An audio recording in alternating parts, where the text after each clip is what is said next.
That we're all coming together as a community between nonprofits, local businesses, and media and marketing to bring the word of the governor's opener to the state of Minnesota.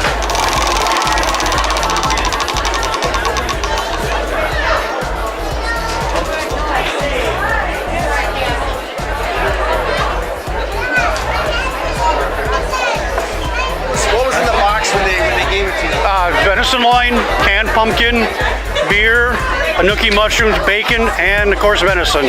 We're going for a hash, a breakfast hash style. Like coming off the trail, it's kind of nice to have some hot warm food that you don't need a fork or a knife, you just need a spoon. And we got some squash, we got some beets, we got some potatoes, we got some apple in there, some pepper, some onion. We're gonna hit it with a couple of fried eggs when we're done and throw some bacon jam on top of that.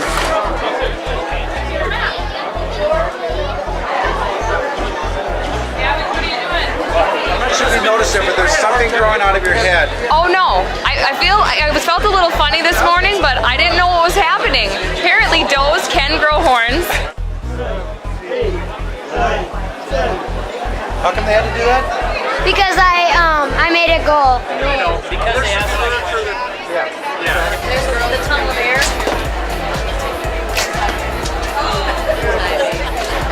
Great time.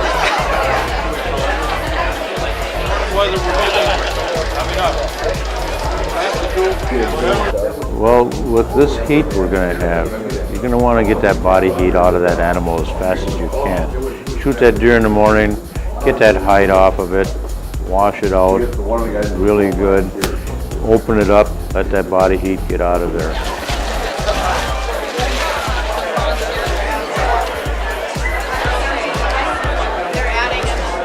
This one's harder, I think.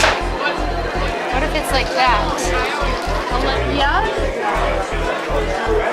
Real scat, you would find different things in it because they come now. Which one does it look like now? Could be two of them. So we're making edible scat, and what we're having the kids do is we're having them make the scat, and then we're guessing what it is, and we're having them identify different kinds of animal scat, so they can learn what's in the scat and how it's shaped, and then they can eat it. Yes, it's completely edible. Hopefully not in the woods though. No. Now you're controlling the ATV. Now play ATV. Governor's deer hunting opener is it's a tradition in of itself, but deer hunting is a tradition that goes on generation for generation. People getting out, exploring Minnesota, being together with family and friends, exploring all corners of the state. It's also part of tourism, which is our $13 billion industry, and people spend 500,000 people are actually going to be out deer hunting in Minnesota this weekend, and they spend money at resorts and hotels and in restaurants. So it's a big part of our economy, and it's a big part of our culture and our heritage in Minnesota.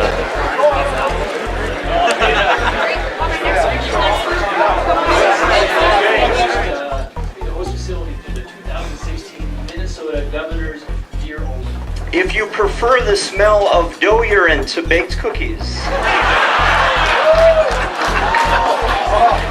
you very well could be a deer hunter.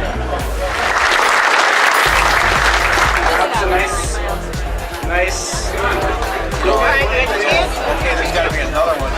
It is not just a hobby, it's not just a recreation, it's something people think about all year long. It is the most precious 2 weeks of the year for most of us.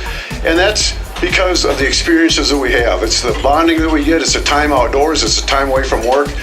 You know, we've got about 500,000 hunters today. That's about what we had 15 years ago. That's about what we had 20 years ago. We got about 500,000 hunters. While the population of the state has increased, the number of hunters has stayed the same. So we need to have a good, strong base of hunters. We need to grow that base. So I'm going to add a couple of thoughts to that, because we always talk about take a kid hunting, and that's great. Every one of us hunters ought to be taking all of our kids hunting. And you know, if we do that, those numbers are going to continue to decline, because we need to get people who wouldn't ordinarily be hunting into the sport of hunting. And Dan mentioned it, you know, take somebody from a different nationality out. But I'm going to tell all you male hunters, the low-hanging fruit here is the women in your life.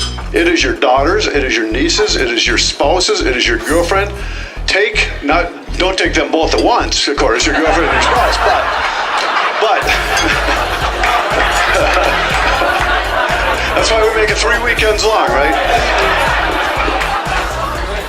And we thank him so much. You can come up, Governor Dayton, for embracing this governor's deer opener.